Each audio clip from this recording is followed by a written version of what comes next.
Yeah, so I think we're going to go do Exodus. So, as I was saying, we left off. Oh, it's going to give us a summary a little bit here, too. But we left off with Joseph and his brothers and their lives in Egypt, and then Jacob coming and um, Jacob dying. So, and then Joseph dying. So that's where everything got left off. Jump ahead 400 years in the story. How often do you have that? Oh yeah, absolutely, Bubba. Yeah, if there's something, I will absolutely ask if I need some help, advice. I appreciate that. Um, some of it right now is figuring out what I can do before I try to do things. So yeah, no distraction. Don't worry about that. I get distracted a lot on my channel. So we don't call it distractions so much as we just call it conversation. So so that's where we were. We're picking up our story 400 years later, depending on how you number things and how you date stuff. But regardless, that's approximately where we are. These are the names of the sons of Israel who went to Egypt with Jacob, each with his family: Reuben, Simeon, Levi, Judah, Issachar, Zebulun, and Benjamin. Dan and Naphtali, Gad and Asher, the descendants of Jacob, numbered 70 in all. Joseph was already in Egypt.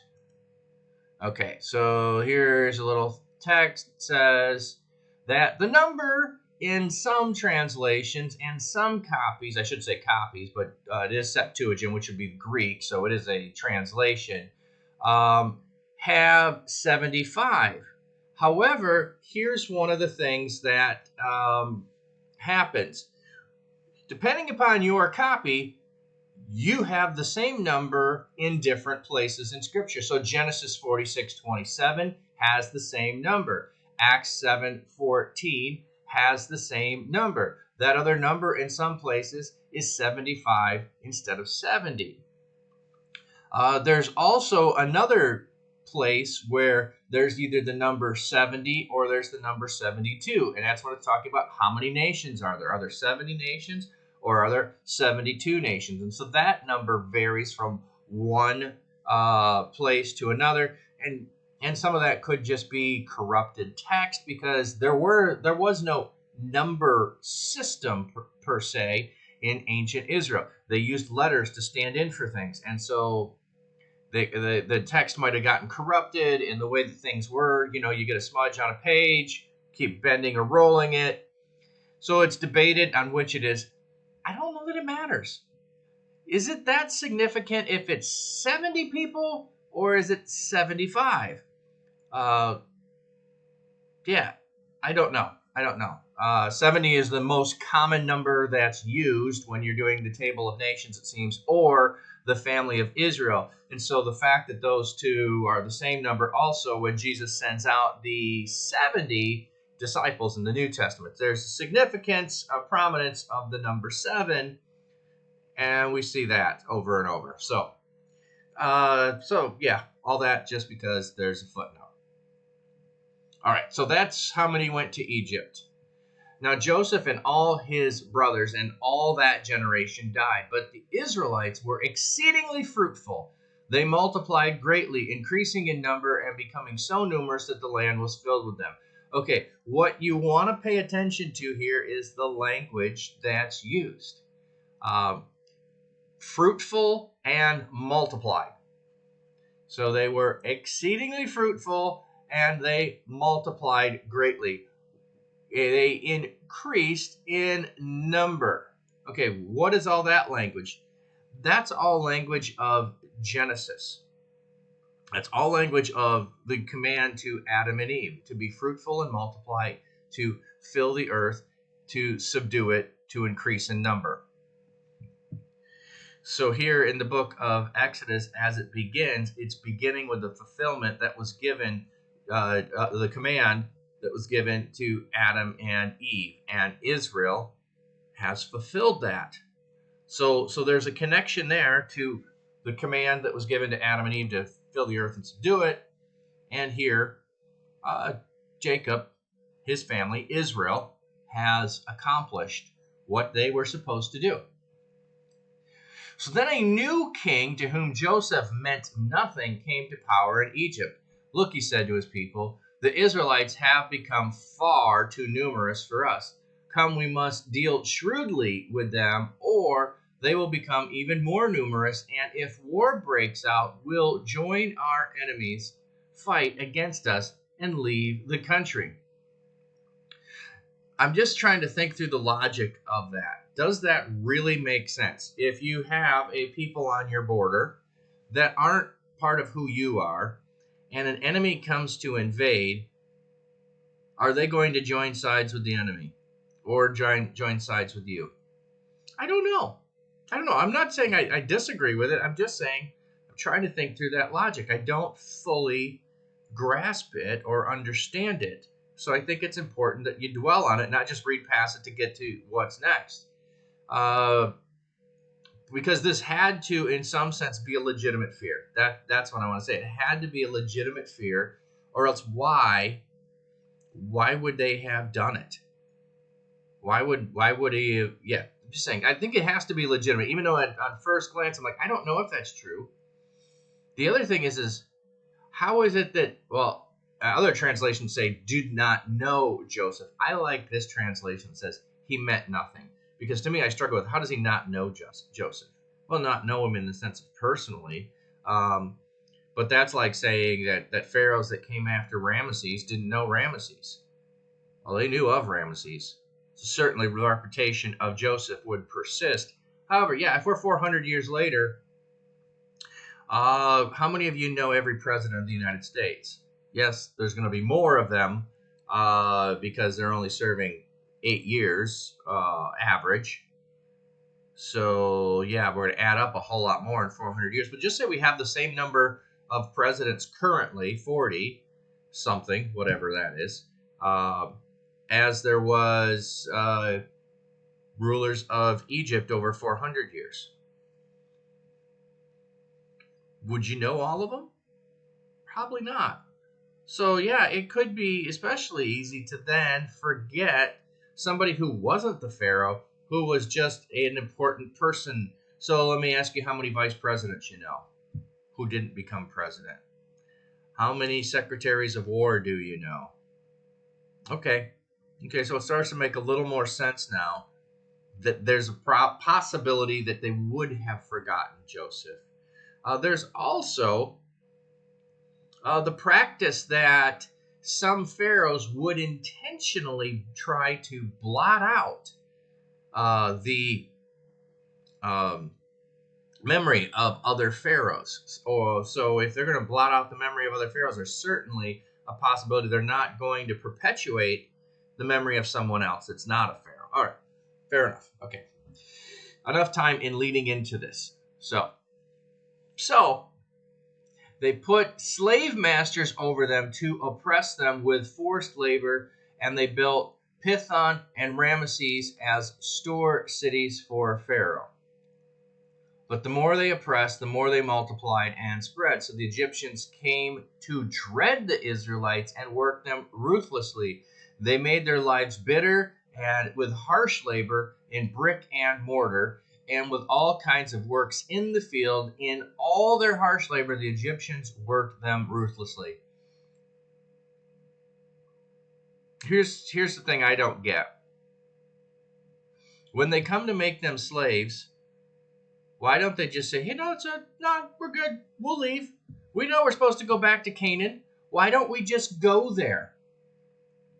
Well, think about where you live. If someone came in and was just going to make you oppressed underneath their thumb versus you leave and you take what possessions you can and you're a refugee, which one sounds better? Which one sounds better? Neither one, honestly. I don't want to be a refugee and I don't want to be oppressed. Well, it's not so bad here. Let's stay. I don't know. No, just thinking that through. So then it progresses. Look at that. There's statements of progression in here. So they begin to have them do things. So they multiply more. So they work them more ruthlessly. Then they have bitter and harsh labor. Then it's with brick and mortar and in the field. And they just keep working them ruthlessly. So it multiplies. The king of Egypt said to the midwives, whose names were Shiphrah and Puah. All right. You know we're looking these up. You know we're looking these up.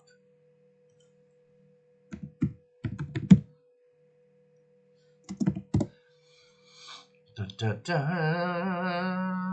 Huh.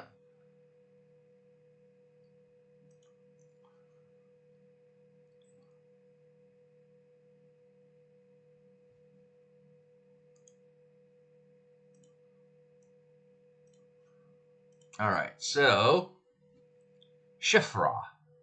Fair. Fair.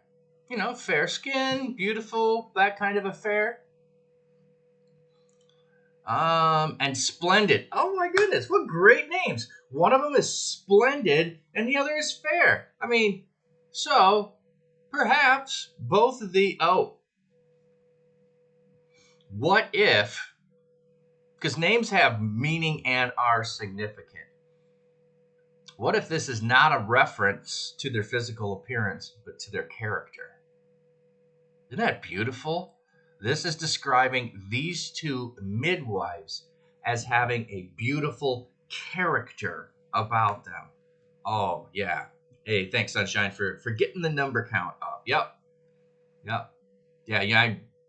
Yeah, we get into names in here in the Old Testament. I love looking them up. They have fantastic meanings. So, yeah, there we go. The midwives. Fair and splendid. When you are helping the Hebrew women during birth on the delivery stool, if you see that a baby is a boy, kill him.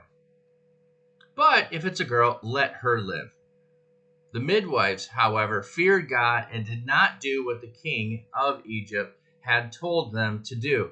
They let the boys live. Then the king of Egypt summoned the midwives and asked them, why have you done this? Why have you let the boys live?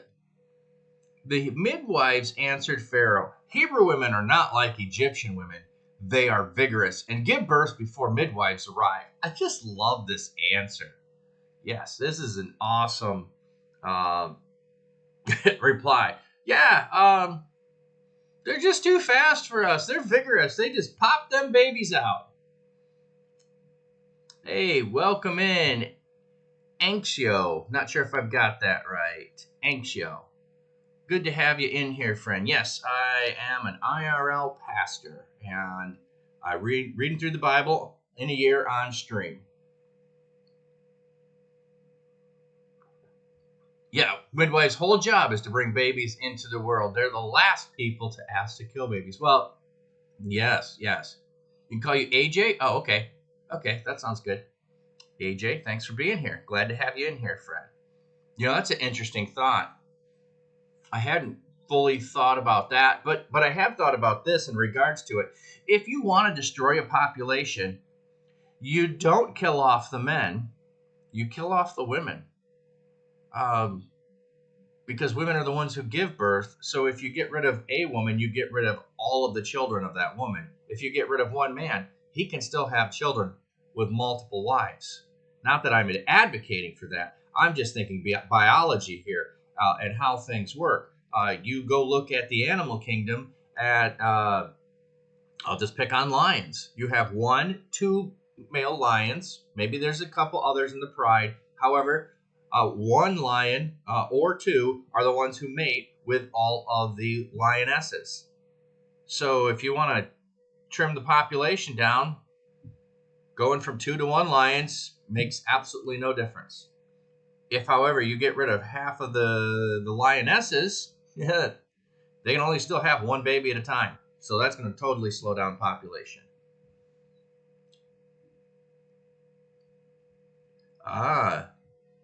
That's right. I am ukulele. Sunshine says, I'm very thankful I had a fantastic midwife. The doctor who was the surgeon was not good. Oh, was a surgeon was not good. Oh, sorry to hear that the doctor was not good.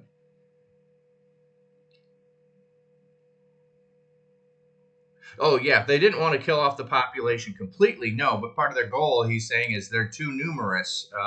We need to control them. Yeah, just wanted to weaken it. They wanted their slaves, just not slaves that could fight back. Well, I guess that's another thing, too. If you want slaves, killing off the women is probably a better thing, too, because if you have males, they can do more hard labor. They can actually produce more. But on the other side, yes, they're more apt to be able to revolt. So, yeah, it.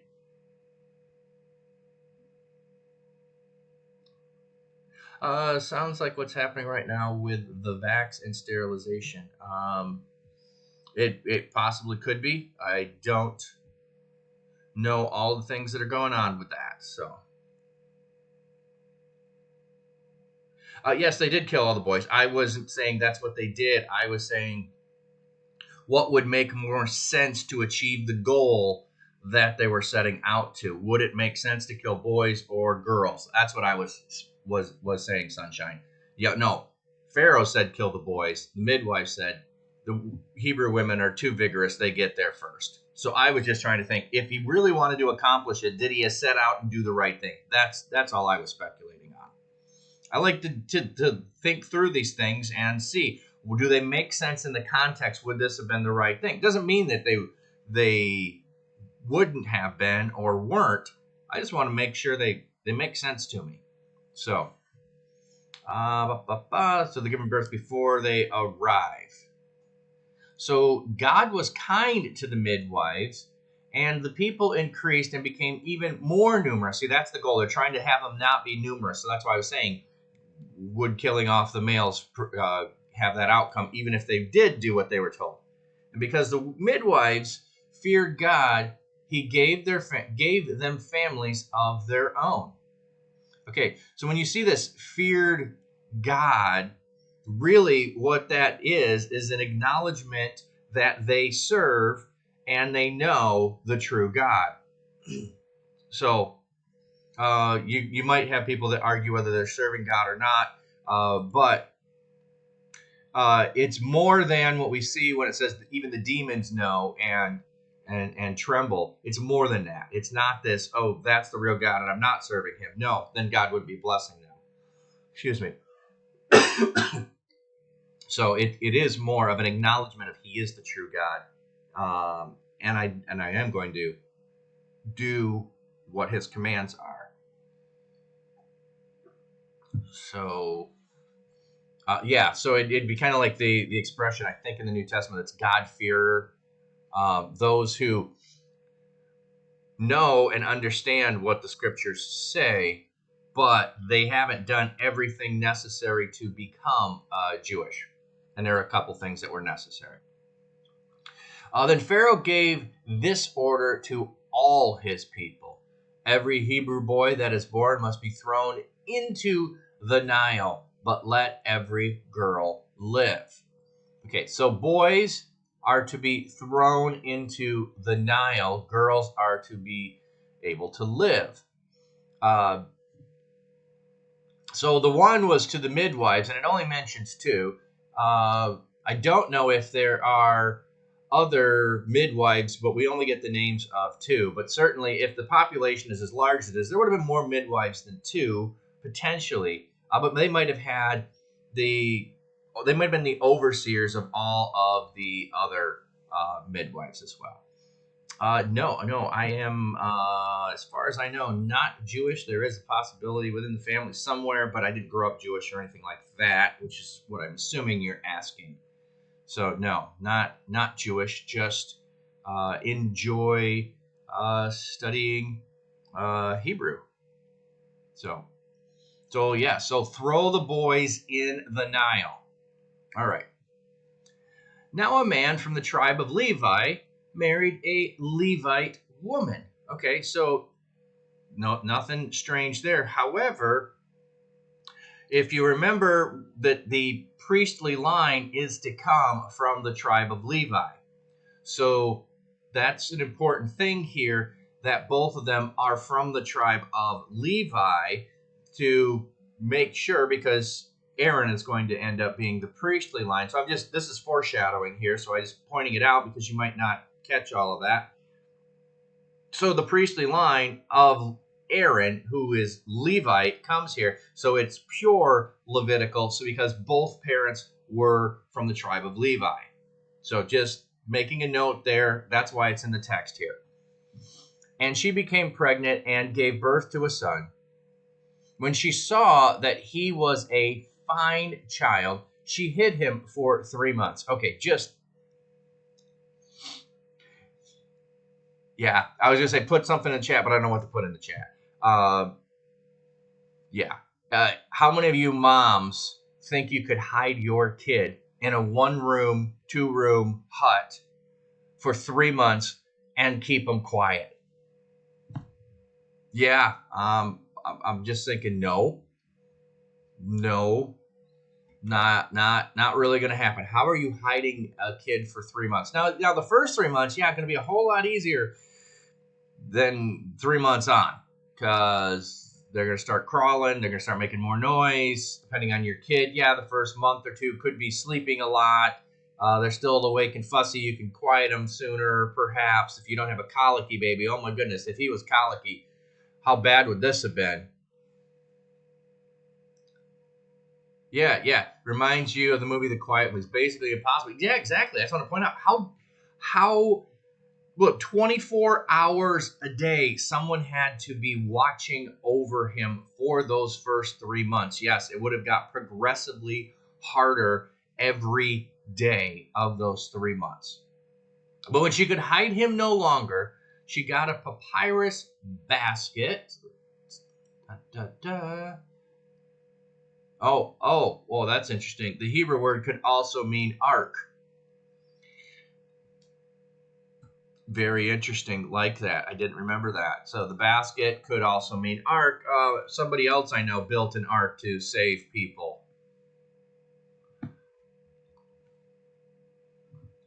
Anyway, so built a papyrus basket, ark, for him and coated it with tar and pitch. Oh, doesn't that sound like the ark? That it was coated with tar and pitch? Why? To make it seaworthy so it would float, so it could withstand the time it was going to spend in the water. Then she placed the child in it and put him among the reeds along the bank of the Nile. His sister stood at a distance to see what would happen to him. Oh, that word, that counts as a word for me. I know, it was there. I didn't look it up. Don't put it in there. No. No, you can put it in. Or I can go look it up. No, I'm going to just point this out. So boys must be thrown in the Nile. Well, place, throw, is that, the same, not the same, close to the same? Yeah, sort of obedience, sort of putting him in there, sort of, yeah, okay, over there, good, he's in the Nile, so maybe not the spirit of the law, but the letter of the law. Yeah, he's in the Nile. He's supposed to be in the Nile. I took my son, put him in the Nile. There you go. Yep, he's in a floating ark, but he's still in the Nile. And I love this. His sister stands at a distance to see what would happen. Isn't that a fantastic thought? To see what would happen. Hey, AJ, thanks for the follow. Saw it there. Saw the fireworks. Great to have you in here, friend. Thanks for being here. Glad you found us. I hope you enjoy as we keep going through. And yeah, you're welcome to ask questions about the text or other things as we go along. So his sister stood at a distance to see what would happen. Just what are the possibilities? I mean, we know what happens, but what are the possibilities? Well, it's in the Nile. There's potential for crocodiles. There's potential for hippopotamus. And I don't mean a small potential for hippopotamus. Hippopotamus are the most deadly animal in Africa. Not in terms of they're frightful and scary and all of that. No, in terms of actual human deaths. They kill more people than anything else. Why? Because they're big and powerful, and they just see something. They have poor eyesight. What do? They attack it because they don't know what it is. So if you're in a boat and you happen to be by hippos, they might attack your boat simply because you're there. When I've been in Africa and there's hippos around, the instructions you usually get is if you fall in the water and there's hippos around, swim underwater. Do not swim at the surface. They will attack things at the surface. So he is along the bank, so he's not out in the middle. So we'll see. I believe it says he's in the reeds. I'll play with that in a second. But just thinking this through, why is she watching? Is she going to protect him from a croc or a hippo? What's mom's expectation? Have you ever thought about that? What is mom expecting to have happen to her son? Is the hope that an Egyptian finds him? And here's the thing. If he's circumcised, it hasn't told us he is. But if he were circumcised, they would all know that he's a Hebrew baby. There might be other ways to know he's a Hebrew baby, but the Egyptians have been ordered to kill them. So even if an Egyptian finds it, the Egyptian should carry out the order to drown the baby.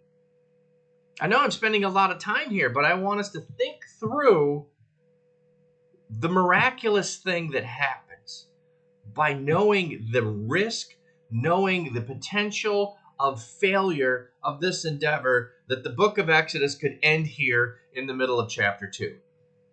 And that's the end. Well, if it ended here, we wouldn't know about it, would we? Okay, so let's get back to the story. And Pharaoh's daughter went down to the Nile to bathe, and she and her attendants were walking along the riverbank. Why? They're looking for potential risk. They're protecting her. They're standing at a place where they can see any movement in the water, any movement on the shore. They are there to protect her. They saw the basket among the reeds and sent her she saw the basket among the reeds and sent her female slave to get it. She opened it and saw the baby. He was crying. Notice they saw it first, and he cries when they open it. Not necessarily he was heard, and they went to discover. And she felt sorry for him. This is one of the Hebrew babies, she said. So Pharaoh's daughter, the one who's giving the order to kill the babies, sees him, feels sorry for him. Let that sink in for a minute. Your dad gave orders against this other group of people to kill them. You see one of their babies, and aw, he's so cute. I can't drown him. Then his sister asked Pharaoh's daughter. Now, how bold is this? I don't think we give Miriam, and we don't have her name yet, but that's her name, give Miriam enough credit. She's bold enough to rush forward. Shall I go and get one of the Hebrew women to nurse the baby for you? Was this what mom told her to potentially do? Is this her plan? I don't care. I'm just curious. Whose idea was it? Was it something she came up with in the moment? Was it a planned thing? Is that why she's watching to see what happened? Did mom give her instructions about this, or did she come up with it on her own? I want to know. There's no way to know.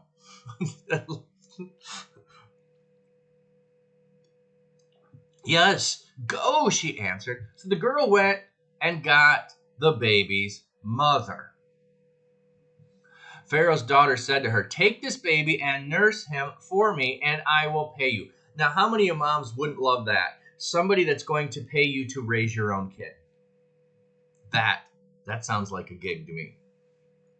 So the woman took the baby and nursed him. When the child grew older, she took him to Pharaoh's daughter, and he became her son.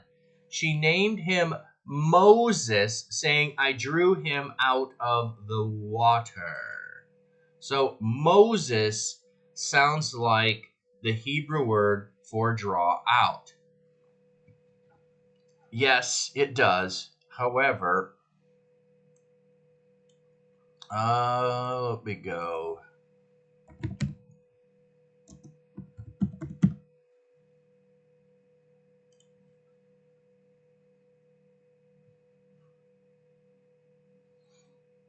There is, okay, didn't find what I really wanted there. It's showing some of it. There is, yeah, this isn't going what I wanted. I'm probably spelling it wrong because there it is. Okay, there is pharaohs named Tutmosis. Tutmosis. So if your father were Tutmosis, and let's see, do we know what Tutmosis means? Oh, let me ask this. Are Tutmosis and Tutmosis the same? Tutmosis also rendered Tutmosis, Tutmosis, Tutmosis, Tutmosis, Tutmosis, Tutmosis. Wow, etc. is Anglicanization of an Egyptian personal name, usually translated born of the god Tut. So, hence, there's also King Tut, which would just be the god Tut. So here we have the possibility. See, to me, I want clues in the text that make sense to what time frame this is. I know historically, for the last century, many people have thought that Ramesses was the pharaoh. And I don't think historically that makes a lot of sense to what's going on here in the text. They take that because the text says, "Oh, they built the city of Ramesses." Well, they might have built a city that later was called Ramesses, those kinds of things. And there's more than one city named Ramesses, so which one is it? So you give the most prominence and thought to that. I think it makes more sense too, because the line of Ramesses doesn't die out, and if we follow the story on further, I'm trying to remember which one it is, because this I just looked up the name. But you can go look up the order of the pharaohs and find where Tutmosis is. So there's Tutmosis the first, Tutmosis the second, Tutmosis the third. Then there's a gap. There's Tutmosis are gone. How and why would that happen? I think it's possibly the one that drowned in the Red Sea. So anyway, just to be just a sidetrack there, because here in our text it says, well, Moses sounds like the word to draw out from water. It does. It does. Not arguing that, not saying that's not a fact. That might be the connection that was carried through, or the meaning behind it. But I also think there could be a connection to a pharaoh named Tutmosis that could have been the pharaoh's daughter's dad, Pharaoh. I'm just making the connection because the daughter's the one that names there. I think there could be that. I'm not the only one that thinks that. There's a small minority of people that have made that connection, have looked at it, but just wanted to point that out. All right, let me get into chat. Well, yeah, we're going through Exodus, Dio. So, yep, a little bit of history there on the side, trying to put some context. Artsy Bible Nerd, good to have you in here, friend, this morning. So, yeah, sidetracked there by the name of Moses in the text. So, Moses, wow, we're already up to that. I forgot how quickly this story goes. So we have the birth of Moses, and we have all of that. Now, one day after Moses had grown up. So this is interesting in some ways. Notice there's no stories of Moses as a kid. We get one story of Jesus as a kid.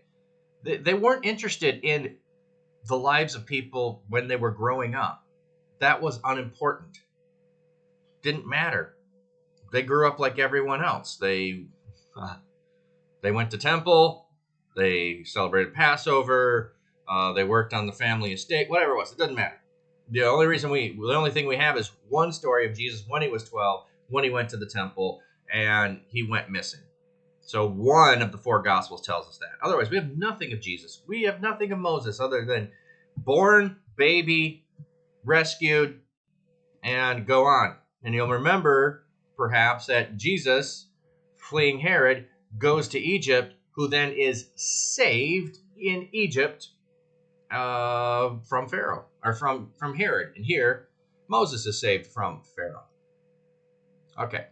One day after Moses had grown up, he went out to where his own people were and watched them at their hard labor. He saw an Egyptian beating a Hebrew, one of his own people. Looking this way and that and seeing no one, he killed the Egyptian and hid him in the sand. The next day he went and saw two Hebrews fighting. He asked the one in the wrong, "Why are you hitting your fellow Hebrew?" The man said, "Who made you ruler and judge over us? Are you thinking of killing me as you killed the Egyptian?" Then Moses was afraid and thought, "What I did must have become known."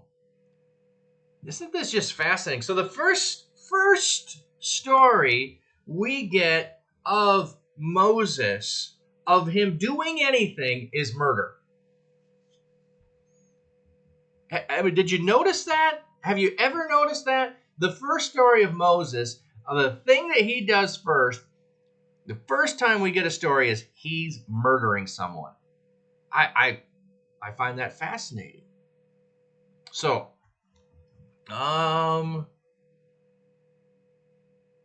yeah, it would be nice to get some stories of Moses or Jesus growing up. Yes, those would be fun stories, I'm sure.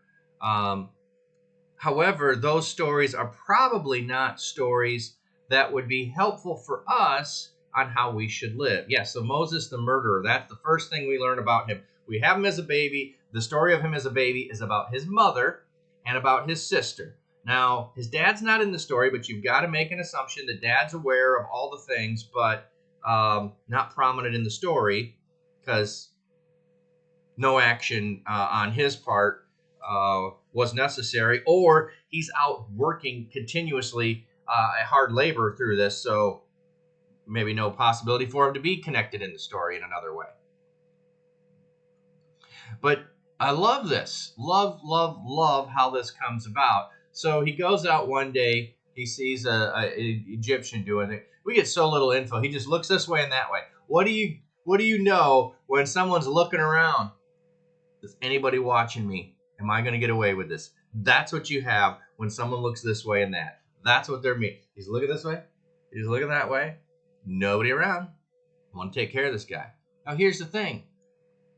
The Hebrew that he was beating obviously knew. He obviously opened his mouth. How did he not know that he was going to be found out if he let the guy live who was being beat up? So next day it's two Hebrews and they're like, "Yeah, we know what you did, Moses. We know what you did."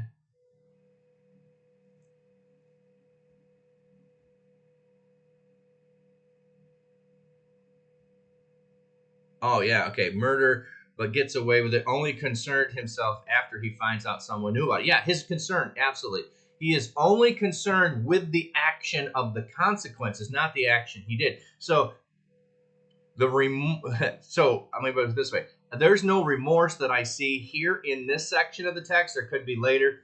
There's no remorse here. There's only fear of punishment. So yeah, there's only fear of punishment.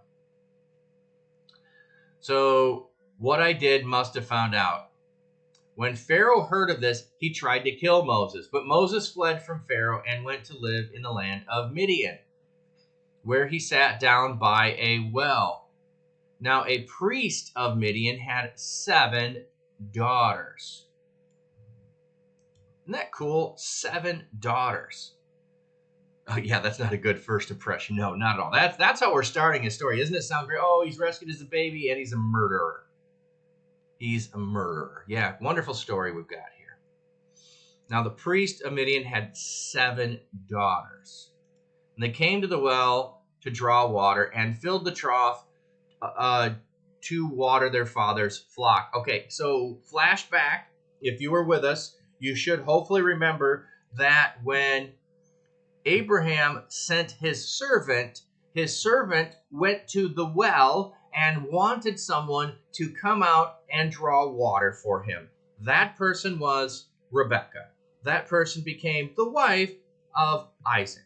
So meeting women at the well, that's how you find wives. That's an occasion for that. If you recall, going forward, when Jacob flees for his life and he goes to the well, and there are Rachel and Leah who are watering or coming to water their sheep, but it's not time to. He moves the stone away to open up the well to water the sheep. And oh, yeah, finds a wife there.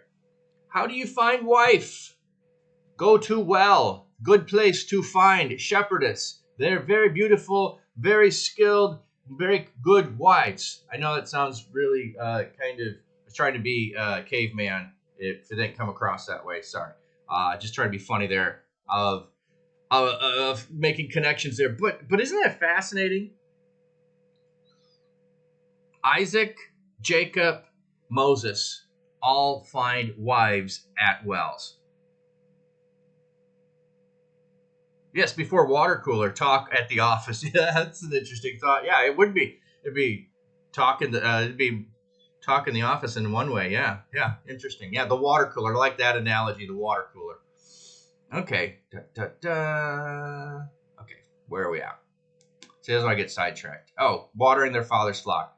Some shepherds came along and drove them away, but Moses got up and came to their rescue and watered their flock. Yes, Jesus also found women well. Yeah, I was hoping you'd make that connection. He wasn't looking for a woman to marry. However, he found a woman who'd been married many times and was with someone who wasn't married to. So still connections there. Yeah. Wells are very interesting in stories, especially in the Bible. Okay, so some shepherds come along to drive away. There's problems, and Moses comes to the rescue. When the girls return to Reuel, their father, he asked them, "Why have you returned so early today?" So that's his wonder. Okay, what's wrong that you're home early? I know how long it takes. I know you have to wait. I know all the problems that you have. Now, you also might be thinking that, this is an odd thing for women to be shepherds. It's not. It really is not an odd thing. It is a common thing. I know we have the image of shepherds as old, gruff people, but we have David that we've been reading, who is a shepherd boy. We also have other places where, well, just culturally, we know it's usually the youngest. But for instance, like David's brothers are all off to war, if he became old enough to go off to war, which he does, then taking care of the sheep is going to fall on the sisters of the family. It's going to be their responsibility. So there's those kinds of things. So yeah. But we're going to go look up Reuel. We're going to do that. So let's see, it's 18, chapter 2. Okay, if I sometimes forget what chapter we're in. So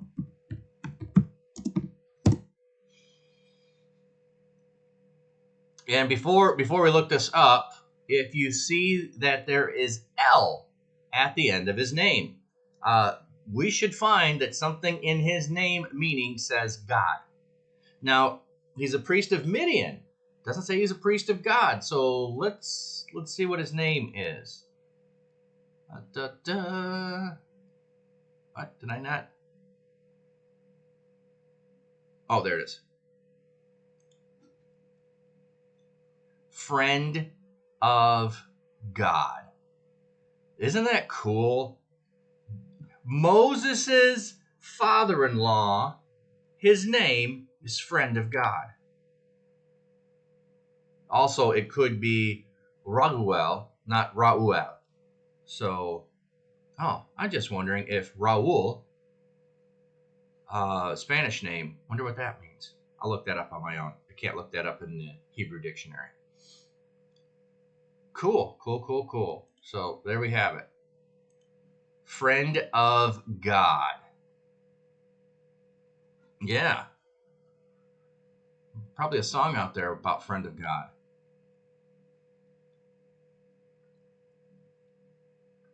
Oh, so they returned to their father. Why have you returned early? They answered, an Egyptian rescued us from the shepherds. He even drew water for us and watered our flocks. Okay, so you could look at the action, which is murder, as compassion. Well, okay, I know I'm making a stretch there. He sees two Hebrews fighting. He wants to resolve the conflict. He sees the women coming and chased away by the men. He comes to their rescue. He already is establishing himself in the first three actions we have of him. Well, I'll minus the run away and hide and flee. The first three interactions he has with other people are all about him coming in to resolve issues and problems.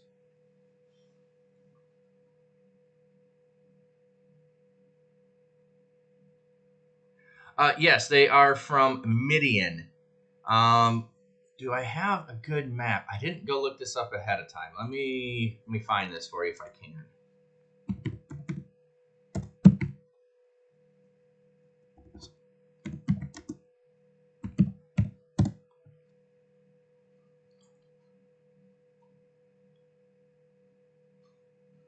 Um,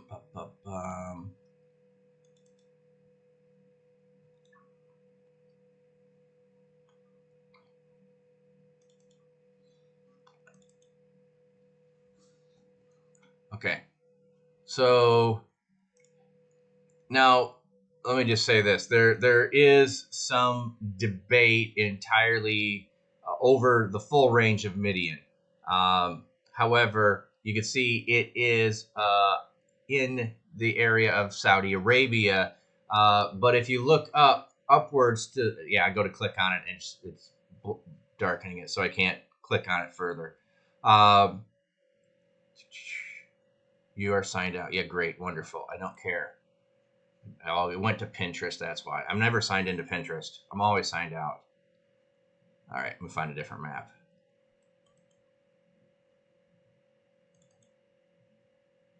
Then it went back to Pinterest. Same map.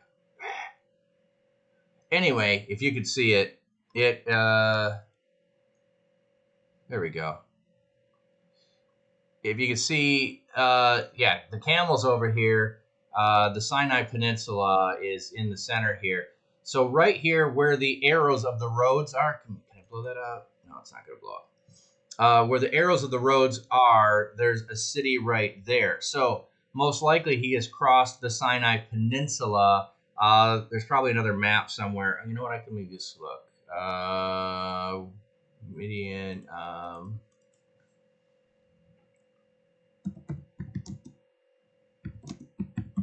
I don't know if this will get me there or not.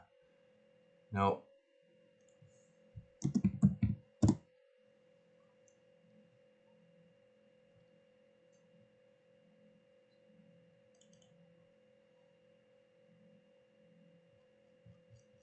It went to the first one, not the second one, of course. All right. Well, hopefully that. Oh, there it is. Okay. So you see where the arrows here are converging together and then into the Arabian Peninsula. So somewhere where it says wilderness of Paran and then down here. So yes, would have been, but sometimes when they do wilderness of Midian, people think all the way down to the Gulf area. And so, you're talking about things a long time ago. The accuracy of saying here's the borders of something aren't great. You also have, if you remember, when Joseph went to find his brothers had moved. You also have people that are transient. So if Abraham is in the land of Canaan and he's walking around with his sheep, he is migrating with the sheep as they go. So from 1 year to the next, he might be 10 miles, 15 miles, 20 miles from where he was a year ago. You might settle for a time, but you're going to migrate, especially if you're a shepherd. You're going to keep moving because you are going to overgraze an area and need to move to a new area. So, so all that to be said, somewhere he crossed the Sinai Peninsula to come into contact with them. If you want to see a good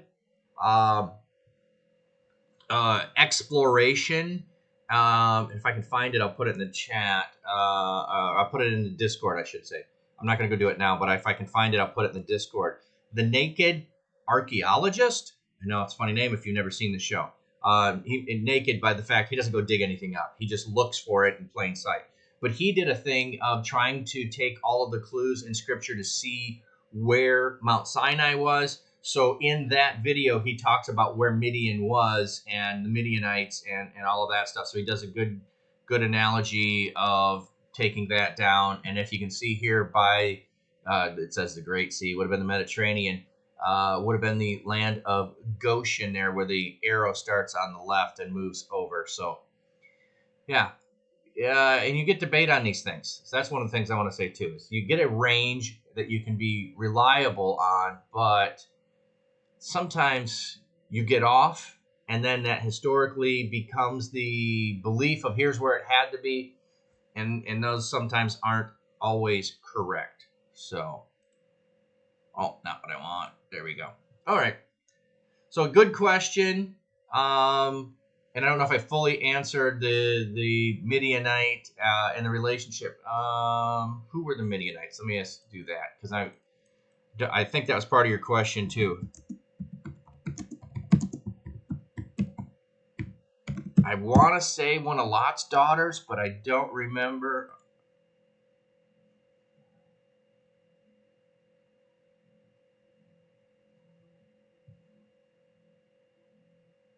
Oh, well, there's a question. Who did the Midianites worship?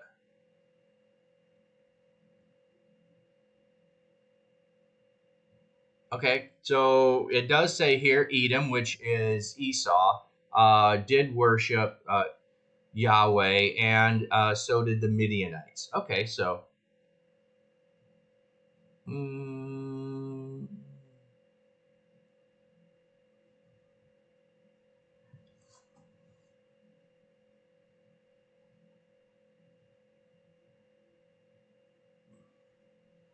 Okay. I know we're way sidetracked. I don't worry about that. We're good. Okay. According to the book of Genesis, the Midianites were descendants of Midian, who was the son of Abraham and his wife Keturah. Abraham took a wife and named her Keturah, and she bore him sons Zimrah, Joksham, and Medan, and Midian, and Ishbak, and Shemur. Okay, so yeah, this is after Sarah dies. I believe is what it is. That he has a son named Midian. Okay, so I knew there was a connection, a relationship there. So that would make sense if they're worshiping God. Good question there. Good sidetrack. Really, probably an important thing to think about, which I've kind of gone past and just went, all right, yeah, he's a priest of Midian. Okay, whatever that means. No, priest of Midian, he is one of the people of God. He's not a foreigner out there. Now, they might not worship exactly the same way. So if you want to think of it this way, because Moses was in the Nile River, I'm going to call him a good Baptist for no other reason than there's a water connection there.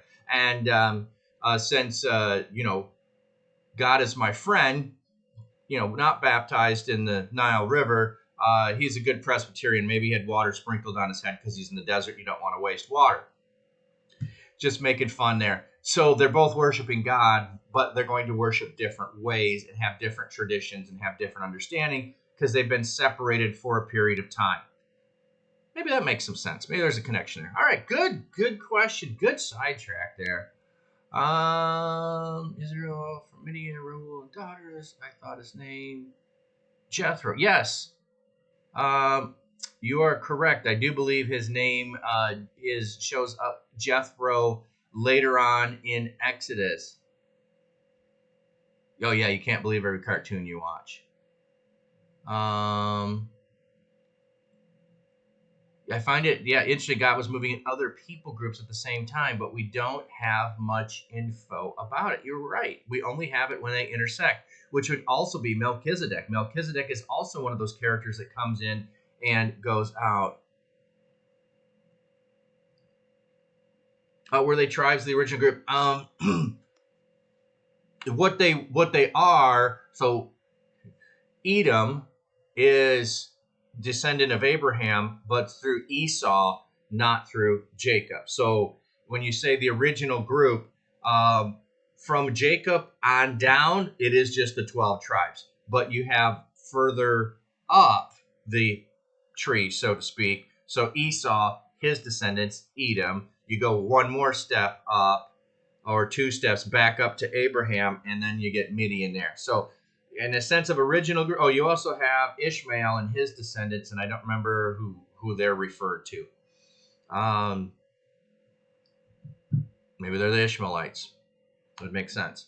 But you go back further to connections with Abraham. There also is, like I was thinking, maybe Midian was Lot's children through his daughters. There's another two tribes that are connected to Abraham and to the people. So there's more families out there who become large. This also plays to the fact that Abraham was told to be the father of many nations. Here's another nation, the Midianites, that he is the father of. So, so Ruel here, friend of God. So I do remember his name is Jethro. I want to say in Exodus 17, but we're not there yet. So, you know what? Let's just go look that up.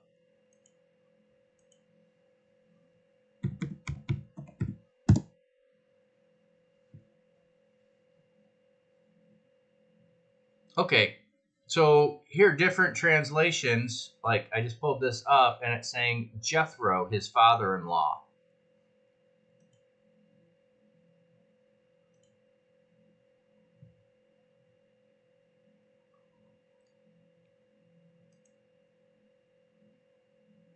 His abundance. Interesting. All right, so that's just in the next, so that's in the next chapter. So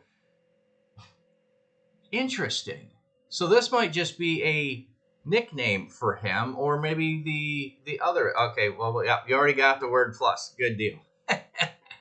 On top of that, thank you. Okay. Back to our story, and let's see. Reuel asked his daughters, "Why'd you leave?" Okay, so Moses. Oh, sorry. And where is he? Reuel asked his daughters. Why did you leave him? Invite him to have something to eat. So go get the guy. He did this for you, and you offered him nothing? Where's your hospitality? Moses agreed to stay with the man who gave him his daughter, Zipporah, to Moses in marriage. Zipporah gave birth to a son and named him Gershom, saying, I have become a foreigner in a foreign land. Sounds like Hebrew for foreigner. So he names his kid Foreigner. So if you like the band Foreigner, yeah, he was named after Moses' son. Well, maybe not. I'm going to finish this, then I'm going to go back and look up Zipporah. So don't let me forget that if I try to move on. During the long period, the king of Egypt died. The Israelites groaned in their slavery and carried out, and their cry for help because of their slavery went up to God. God heard their groaning, and he remembered his covenant with Abraham, Isaac, and Jacob. So God looked on Israel and was concerned about them. Okay, the ending here should remind us of what we were reading in the book of Judges. If you remember, as we read through the book of Judges, the people cried out, and then God heard their cry. So there's a connection there of how the people cry and how God responds. But let's go ahead and go back and look up Zipporah here. So we're still in Exodus 2.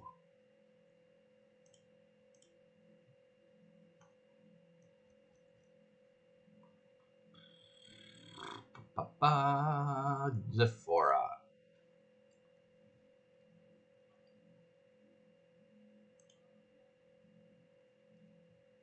Bird. It's not super exciting, I'm sorry. Not super exciting. Okay, so now we move forward. Now Moses was tending the flock of Jethro, his father-in-law. Okay, so right here we already have the name change. So this title of friend of God is probably not his given name. So if we get into the New Testament, Barnabas is not his given name. It's what he's known by because of his actions that he does. So here, when we're seeing Rauel, to start with, it's telling us in the story, because we're going to know the meaning if we're good Hebrews reading the story. Moses is gone out into the desert, and a friend of God invites him into his house and gives him his daughter. Isn't that a great story when you just read it that way instead of read the name? That a friend of God was there in Moses' time of need. That's pretty cool. So I think that's what's happening here in that name being that. And now from here on, in chapter 3, when they say he is the father-in-law now, I believe from here on out, they just call him Jethro.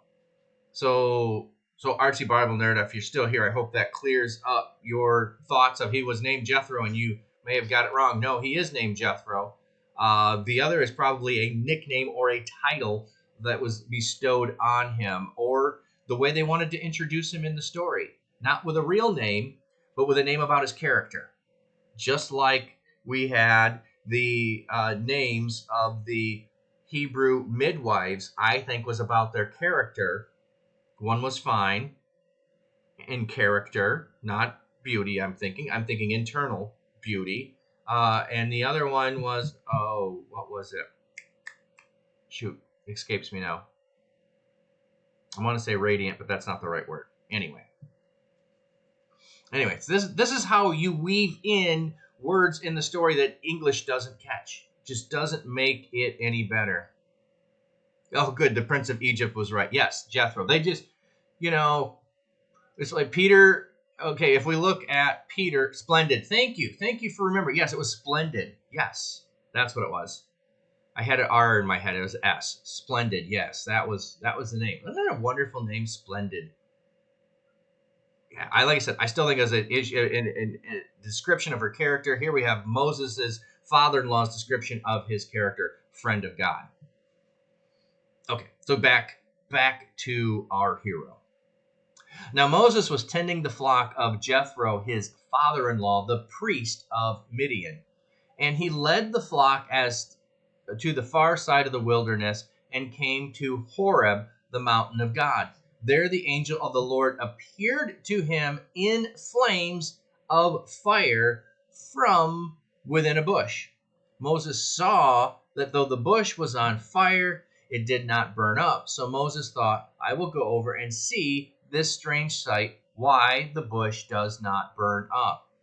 When the Lord saw that he had gone over to look, God called to him from the bush, Moses, Moses. And Moses said, Here I am. So this is a fascinating story. This whole burning bush thing. I know if you've ever had Sunday school, yeah, you know the burning bush story. And the bush is on fire, and the bush doesn't catch and burn up. And that's fascinating, absolutely. And we're going to keep reading about the interaction. But notice, this happens when Moses is doing his ordinary, everyday work. It's just ordinary, everyday action that he's doing. Tending the sheep. That's it. God comes to him in the ordinary. This seems like an extraordinary story. I'm not saying it's not, but it's just an ordinary day in an ordinary place. Well, we'll see. Not so ordinary, because he'll be told to take his sandals off. It's holy ground. Oh, that's another connection too. I'll get to. So notice it says the angel of the Lord appeared. Then it says the Lord called to him. So which is it? Is it the angel or is it the Lord? You have this interchange back and forth in the Old Testament at times where it'll say an angel and then it'll say God. And it'll go back and forth. You know what we can do, though? I can look up and see what name of God it is here in Exodus. So,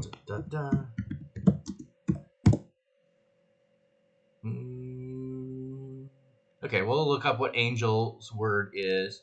Yeah, Moloch. Yep. That's just messenger, literally messenger. Yes, we often translate it as angel, but it's messenger because he's going to bring the message of God. Da, da, da. And then God called to him the Lord Yehovah, Yahweh, Yod He Vav He, the four consonants of the name of God. So then look, oh, boom, half a sentence later, Elohim, the other name for God. Then unto him, El. So we have all of them here. So if you're saying, oh, well, if it would have been this, I would understand it. Oh, if it had been that, I'd understand it. No, in the text, we have all of them put together there. So just wanted to point that out. So it is an angel. It is Yod He Vav He. It is Elohim. It's all of those. How is it? Yeah, I don't know. The text tells me it's all of those. I understand it's all of those. When it says it's an angel, then it says it's God. I don't know what to do with that other than to read the text and understand it, that that's what it said and that's what it means. I think sometimes we go, let me just put it this way. When we have analogies at times, we go too far with them. You know, a baseball and an orange are alike, and I could give you a lot of reasons. And then you're going to go out with an orange and play baseball and tell me it didn't work. And we go, absolutely it didn't work. It's not a baseball. Yes, it was an angel. Yes, it was God. How is it both? I don't know. And I'm okay not knowing. I'm more interested in other weird things that aren't in the text than the stuff that's in there. And I just go, oh, okay, I accept things that are there. I question the stuff that's not. If that's weird to you, that's a little insight into how I think. Oh, this is also I was going to point out here. Samuel doesn't know the voice of God, and when called on by God, now remember he's a kid. He thinks it's Eli. There's someone else there, and he replies to Eli till Eli says, "Say, here am I," and he does. So now Moses, seeing this, Moses is called directly from the bush. There ain't nobody else there. He knows it's a call to him, and he just says, "Here am I." Oh. All right, I got to go back and look that up. I know you're going to say, why? What is the point of looking up that? Well, let me just see.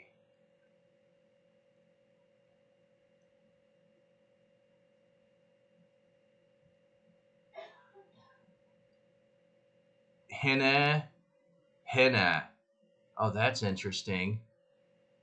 It's almost like I was thinking like the divine name, I am, and he's saying, I here almost. Let me just look this up.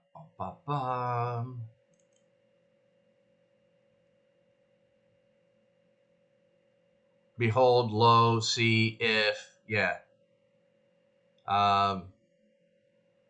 That's not how they translated it there, but Henna. All right, somebody who's better with Hebrew might fully. But what I was thinking there is that the I am here is very similar to when Moses later says, "Who shall I say sent me?" And he says, "Say, I am sent you." And I think I know the Greek better, which is ego eimi, I am in Greek, and I know it's here in the Old Testament. So that's what I was looking at. How interesting the connection there of here I am, and when God says, or Moses says, "Who sent me?" I am sent you. Just thinking if there's a connection there.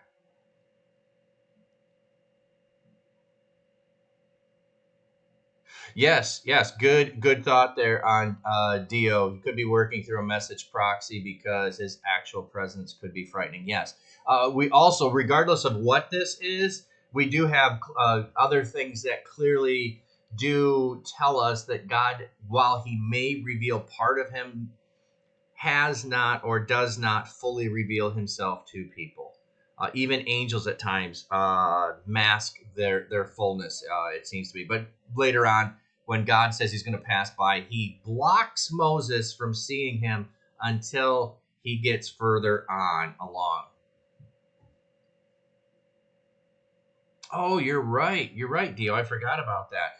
When Abraham is called, he says, "Here I am." I need to go see if somebody's done a connection in the replies to the call of God and the name of God. I'm just intrigued by that, and I need somebody with better Hebrew skills than myself to explore that. And I bet somebody has. So also Isaiah, yes, Dio, you're correct. Yeah, and that's why I was stopping to point it out. Is that is the proper response to the call of God? Here I am. Isaiah says, "Send me." But there's also the call in Isaiah, "Who shall I send?" So here it's just directly Moses. Yeah, good stuff here today. Okay, here I am. Do not come any closer, God said. Take off your sandals, for the place where you're standing is holy ground.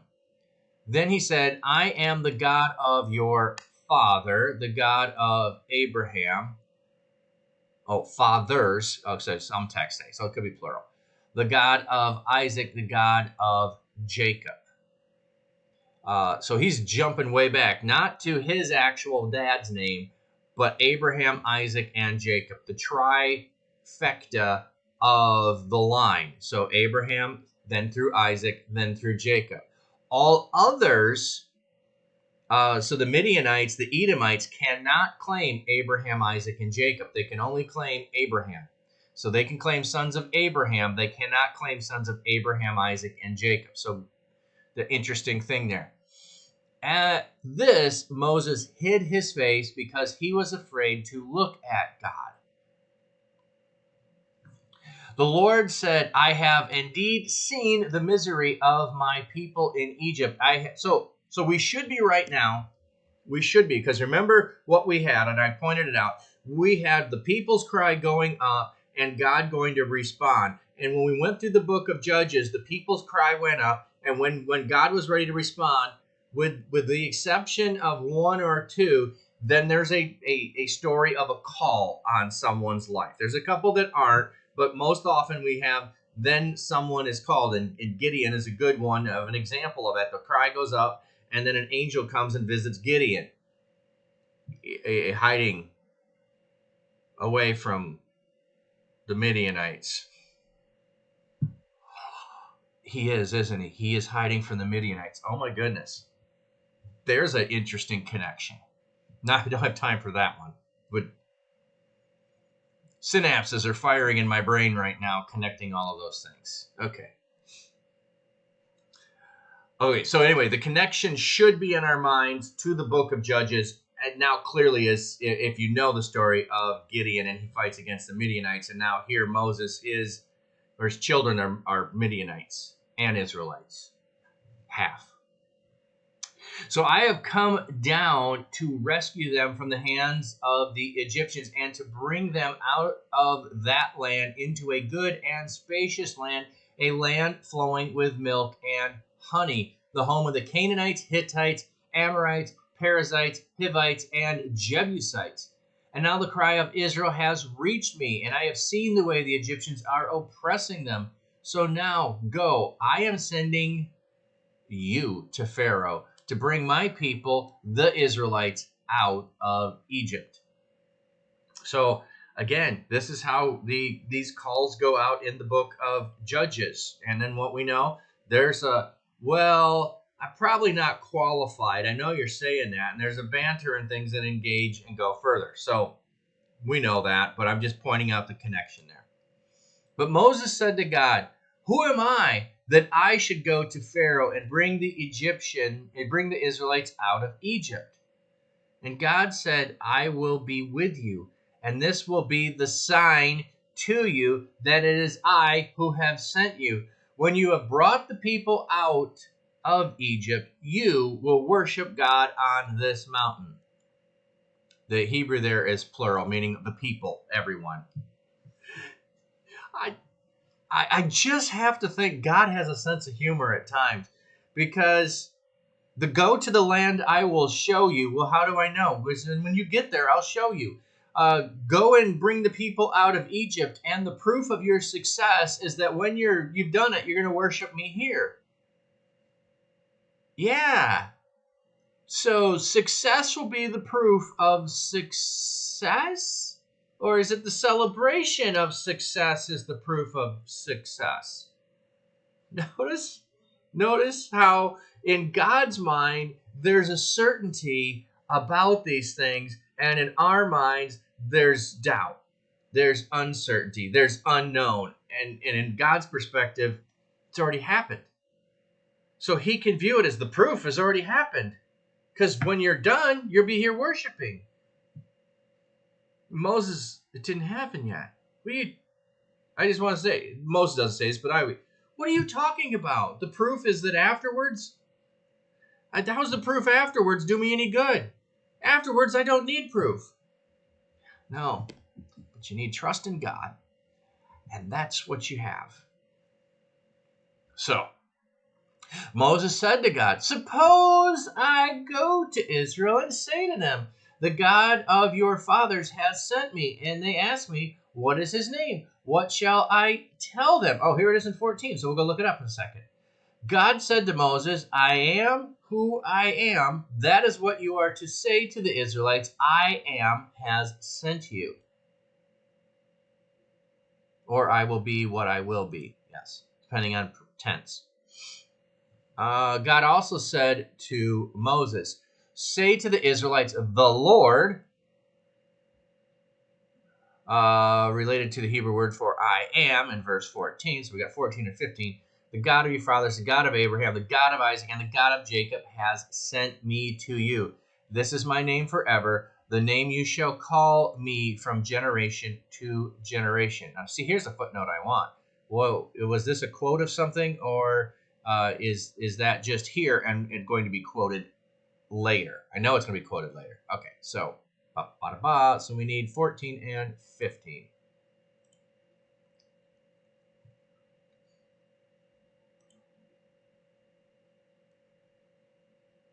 Hiya, I am. Hiya.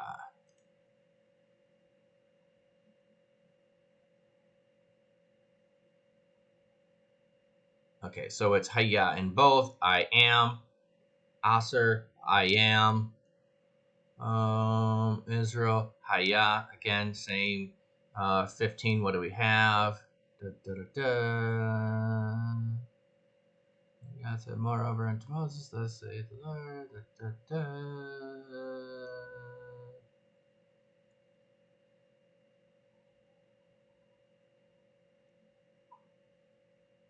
Oh, I thought it was.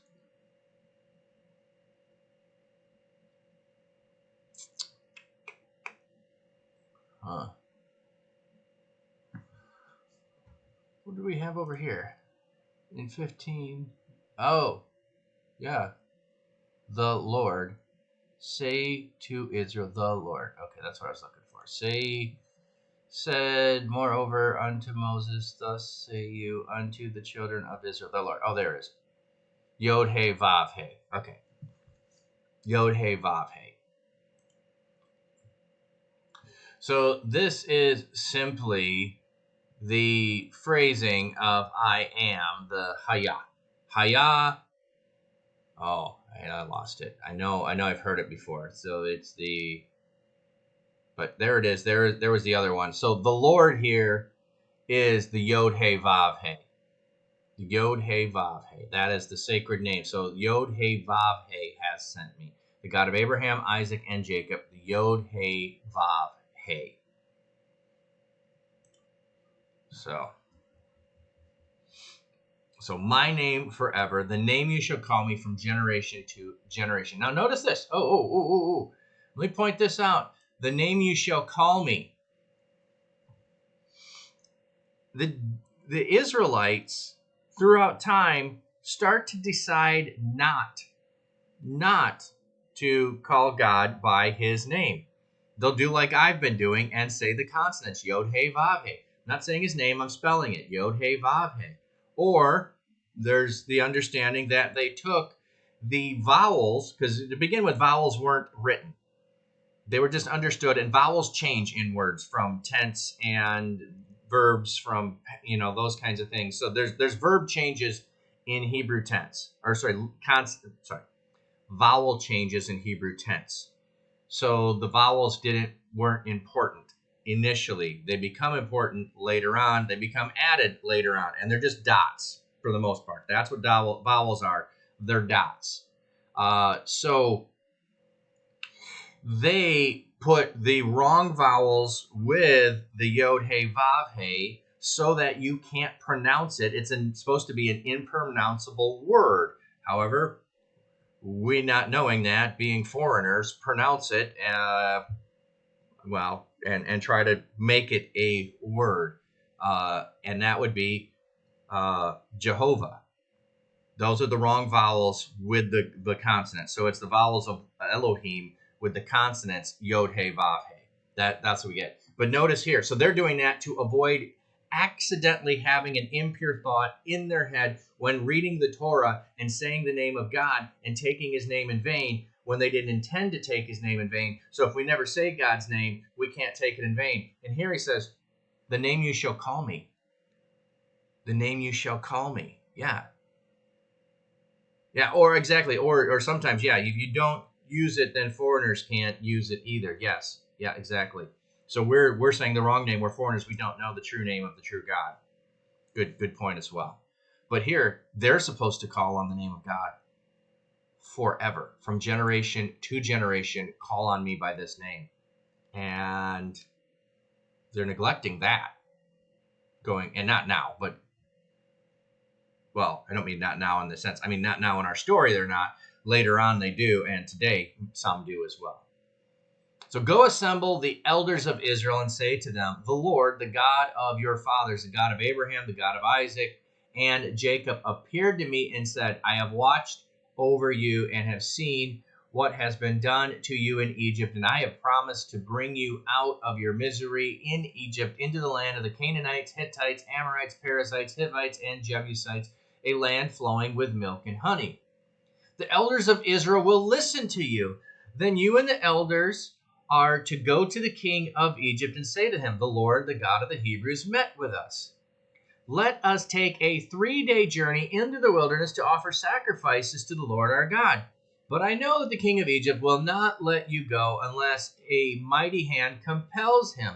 So I will stretch out my hand and strike the Egyptians with all the wonders that I will perform among them. After that, he will let you go. And I will make the Egyptians favorably disposed towards the people, so that when you leave, you will not go empty-handed. Every woman is to ask her neighbor and any woman living in her house for articles of silver and gold and for clothing, which you will put on your sons and daughters, and so you will plunder the Egyptians. Did you just catch all of that? Did you catch that? When you leave, they're going to give you these articles. You're going to go ask for them. You're not going to leave empty-handed. You're going to have all this possession and power and wealth. God tells them this up front. This should all be stuff Moses is sharing with the elders. The elders should be sharing this with the people at the beginning of this. We also, God says to Moses, go ask for a 3-day walk. He's going to say no, and so I'm going to compel him with works of my mighty hand until he finally drives you. I'm going to make it such that it's the go on, get, and here, take this with you. Not just, yeah, okay, go, and we'll see, and no. It's going to be clear and powerful when God does it.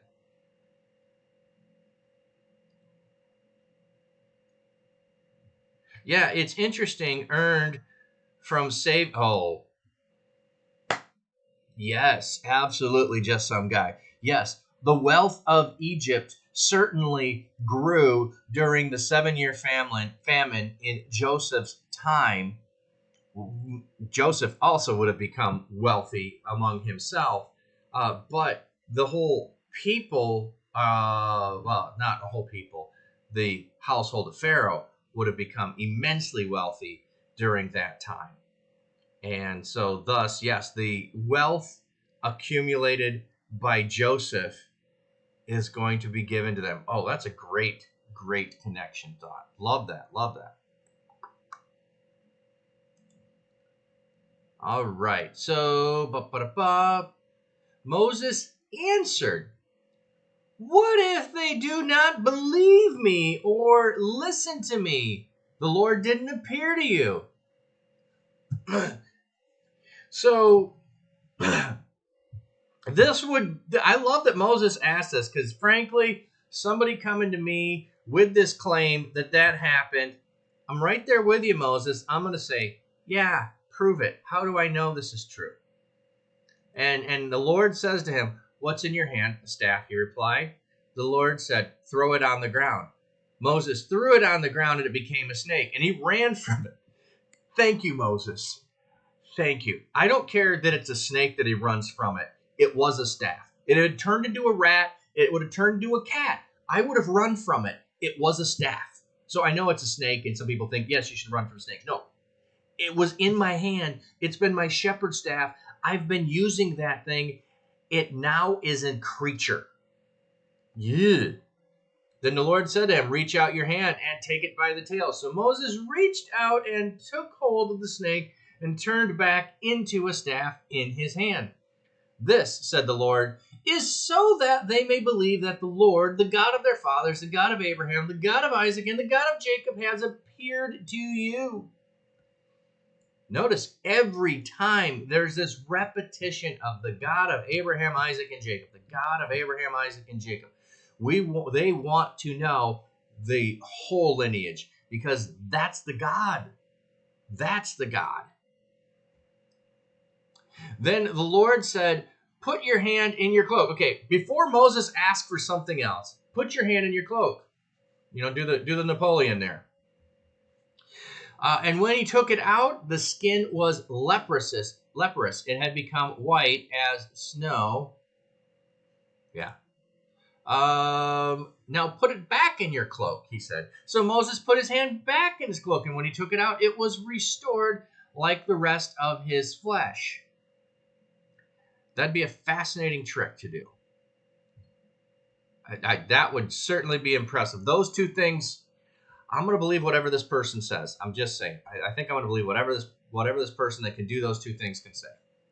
Then the Lord said, "If they do not believe you or pay attention to the first sign, they may believe the second. But if they do not believe these two signs or listen to you, take some water from the Nile and pour it on the ground. The water you take from the river will become blood on the ground." Okay, he's giving them a third. 3 witnesses. 3 witnesses. So by 2 witnesses, you know something. By 2 or 3 witnesses, you know that there's proof. Here are going to be the 3 witnesses that God has spoken to Moses. I want you to get that. They're the 3 witnesses validating Moses spoke to God. It's just some guy says, "Once when swimming in the ocean, I put my arm out and I thought I punched a beach ball.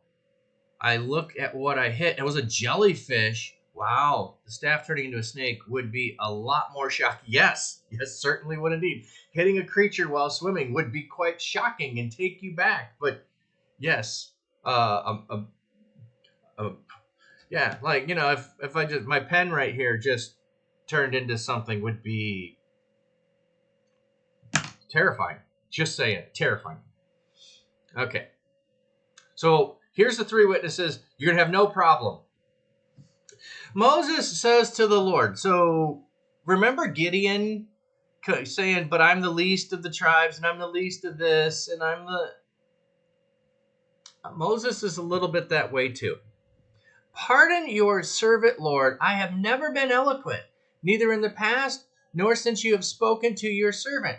I am slow of speech and tongue." The Lord said to him, "Who gave human beings their mouths? Who makes them deaf or mute? Who gives them sight or makes them blind? Is it not I, the Lord? Now go. I will help you speak and will teach you what to say." But Moses said, "Pardon your servant, Lord. Please send someone else." So Moses just doesn't want the job. Can't you send someone else? At least here, I'm gonna give him a break. At least here, he's confronting God with his desire to not do it. He's not pulling a Jonah and running the other way. He did so Moses isn't boarding a ship and going to Tarsus here. He's at least confronting God with his fear, and he's confronting God with, I can't do it. I don't have the skills. And then confronting God, notice the threefold again. I just don't wanna. Can't you pick someone else? Then the Lord's anger burned against Moses, and he said, "What about your brother Aaron, the Levite? I know he can speak well. He is already on his way to meet you, and he will be glad to see you. You shall speak to him and put words in his mouth, and I will help both of you speak, and I will teach you what to do. He will speak to the people for you, and it will be as if he were your mouth, and as if you were God to him. But take the staff in your hand so you can perform the signs with it." So this is what I'm doing. We're doing it this way. Here it goes. Then Moses went back to Jethro, his father-in-law, and said to him, "Let me return to my own people in Egypt to see if any of them are still alive." Jethro said, "Go, and I wish you well." So notice this. He doesn't tell Jethro the plan. Or at least it doesn't appear to. He just says, "Let me return to my own people and see if they're still alive." Seems like a reasonable thing. Why does he maybe not tell him the full tale of everything? Maybe he does. Maybe he tells him the full tale, and this is just a little bit later, a day or so. This is just the impetus for when he leaves. It could be either, but I mean, we don't get that other part. Go, and I wish you well. Now the Lord had said to Moses in Midian, "Go back to Egypt, for all those who want to kill you are dead." So Moses took his wife and sons, put them on a donkey, and started back to Egypt. Donkeys are prominent when people are traveling and going to take, Jesus on a donkey, just not going to go there, but just think of that every time you see donkeys. Who's on a donkey? Who had a donkey? Important. And he took the staff of God in his hand. Notice it's become the staff of God, not Moses' staff. The Lord said to Moses, "When you return to Egypt, see that you perform before Pharaoh all the wonders I've given you to perform to do. But I will harden his heart so that he will not let the people go." So, Moses, the job I have for you is to tell Pharaoh to let my people go. And what I'm going to do is not let him let my people go. Sound like a good deal, Moses? How about we do this? Say, what? What you talking about? No, this doesn't sound good at all. No wonder Moses didn't want any part of it. Then say to Pharaoh, "This is what the Lord says. Israel is my firstborn son, and I told you, let my son go, so he may worship me. But you refuse to let him go, so I will kill your firstborn son." So look at this. This is here telling Moses what's going to happen well before. Just like the plunder that we had up there. We get these little foreshadows. Little foreshadows. At a lodging place on the way, the Lord met Moses and was about to kill him. Why? He's doing what he was told to do. But Zipporah took a flint, cut off her son's foreskin, and touched Moses' feet with it. "Surely you are a bridegroom of blood to me," she said. So the Lord let him alone. At that time, she said, "bridegroom of blood," referring to circumcision. The clause in Hebrew here is on fear. With my feet, yes.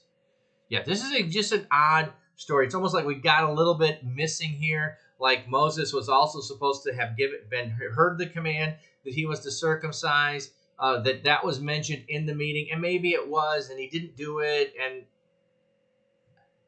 this is just weird. I'm just going to say it. He just got told to go, and now it says the Lord met Moses and was about to kill him.